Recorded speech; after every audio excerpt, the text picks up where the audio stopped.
In this video, we're going to look at transferring files to the CS server and viewing files that are on the CS server. I'm here on the Getting Started from the CS site.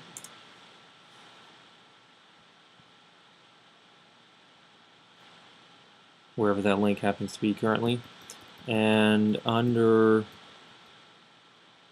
logging into the CS server remotely, there is about transferring files. There's a number of different programs that could be used. I'm going to use a program called FileZilla, which is a free program that works on Mac and Windows. So here you need the client.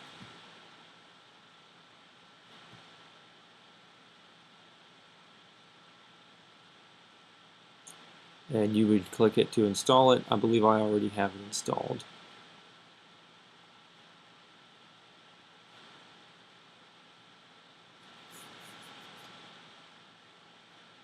I will get updates later. When you see the window here, the host is which computer you're going to connect to, cs.indstate.edu. Username is whatever your username is on the CS server. That'll typically be for you, CS15102 or whatever class you're in. You'll put your password, and the port tells you that tells it what part of the CS server it's going to connect to. And here I'll remind you to use port 22 for the secure port. If you say connect, it'll come up and ask me, I need to type my password in. So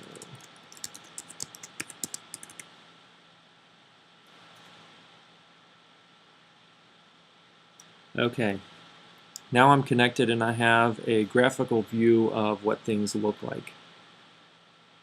On the left hand side is my computer, my local computer. On the right hand side is the CS server, and if I sort that by file name,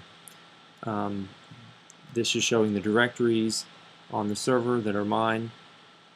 So for example, I could go in the courses directory. These are all directories that are on the server. In my courses directory, I have a file here called delme.c, and if I'm over here,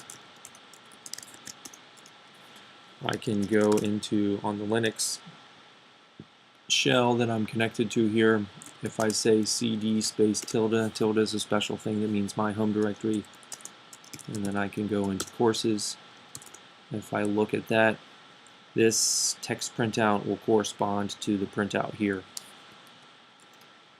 And if I double click a file here,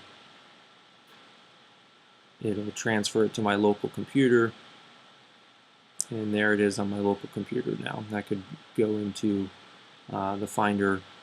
I could, for example, open that file with my text editor program. If I want to take a file from my local computer, I could browse to it over here.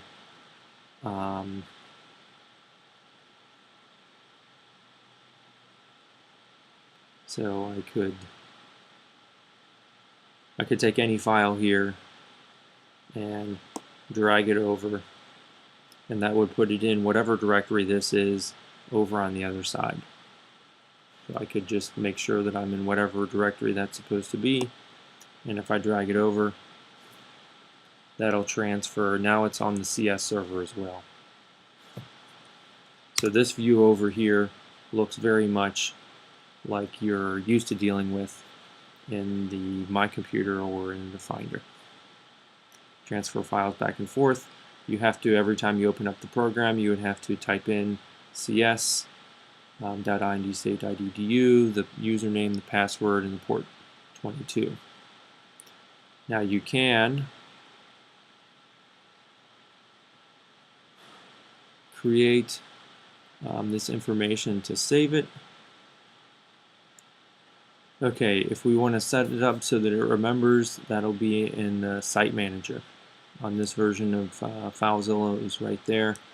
So I already actually have a site set up. Let me delete this.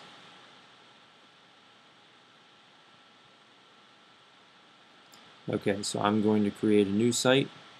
I'm going to call it CS. This is cs.indstate.edu.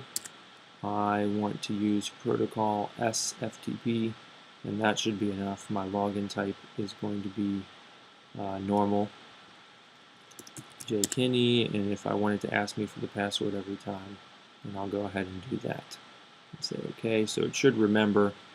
I'll go ahead and close the program, open it again, and make sure so I can go to my site manager if I wanted to, but I could go over here and say, let's go to my site manager, and I'll say connect. So I'm on my CS and connect.